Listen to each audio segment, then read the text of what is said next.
criminal offensive side eye.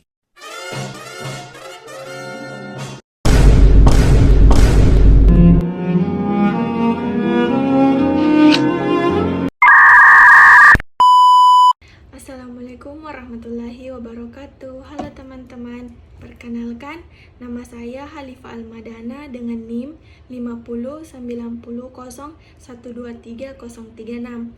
Saya dari Fakultas Dakwah dan Komunikasi, jurusan Kesejahteraan Sosial semester 5 kelas B.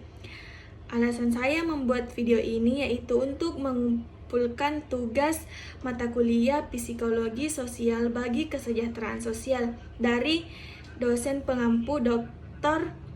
Usman Noer, SAG, MAG.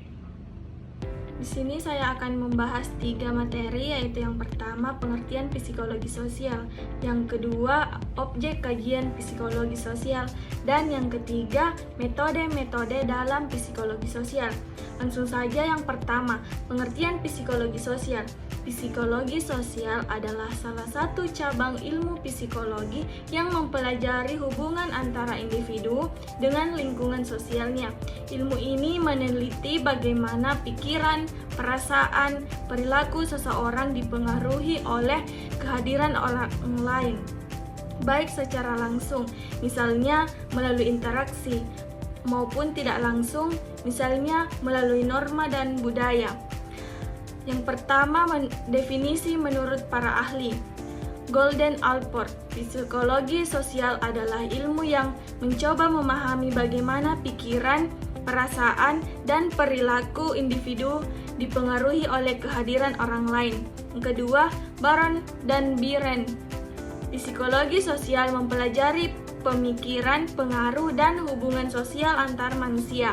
Dan yang ketiga, Myers, yaitu psikologi sosial adalah studi ilmiah tentang bagaimana orang berpikir mengenai pengaruh dan hubungan satu sama lain. Nah, dari definisi tersebut dapat disimpulkan bahwa psikologi sosial menekankan pada interaksi antar individu dengan lingkungannya dan berusaha menjelaskan mengapa seseorang bertindak seperti itu ketika berada dalam kelompok atau masyarakat. Bagian B yaitu ruang lingkup psikologi sosial. Psikologi sosial mencakup banyak topik penting, antara lain yang pertama, persepsi sosial, yaitu bagaimana kita memandang dan menilai orang lain. Kedua, sikap dan perubahannya, yaitu bagaimana sikap terbentuk dan dapat diubah. Dan ketiga, konformitas dan ketaatan, yaitu mengapa orang mengikuti aturan kelompok atau perintah otoritas. Keempat, dinamika kelompok, yaitu interaksi antar anggota kelompok, kerjasama, konflik, kepemimpinan. Kelima, prasangka dan diskriminasi, yaitu penyebab serta dampaknya dalam kehidupan sosial. Dan yang terakhir, komunikasi sosial, yaitu bagaimana pesan disampaikan dan dipahami antar individu. Materi yang kedua yaitu objek kajian psikologi sosial.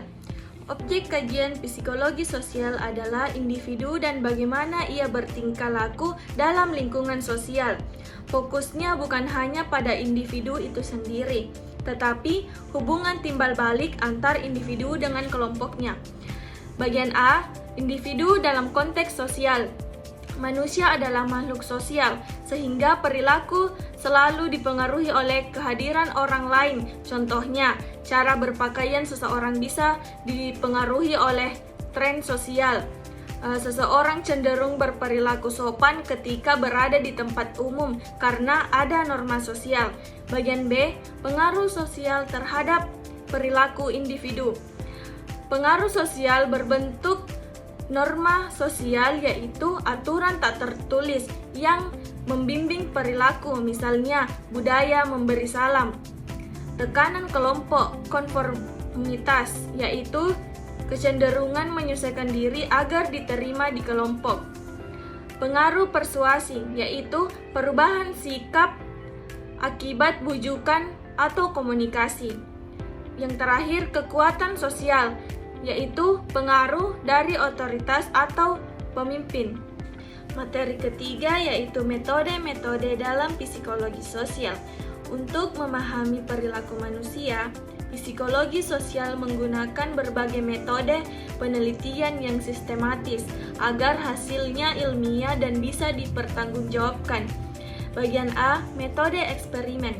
Metode ini paling banyak digunakan karena dapat menemukan hubungan sebab akibat. Peneliti mengontrol variabel tertentu dan melihat bagaimana variabel itu memengaruhi perilaku. Contohnya, meneliti apakah tekanan teman sebaya memengaruhi kecenderungan seseorang untuk merokok. Bagian B yaitu metode observasi. Metode ini dilakukan dengan mengamati perilaku orang dalam situasi nyata tanpa memengaruhi jalannya peristiwa. Contohnya, mengamati interaksi antar guru dan murid di kelas untuk melihat gaya komunikasi. C yaitu metode survei.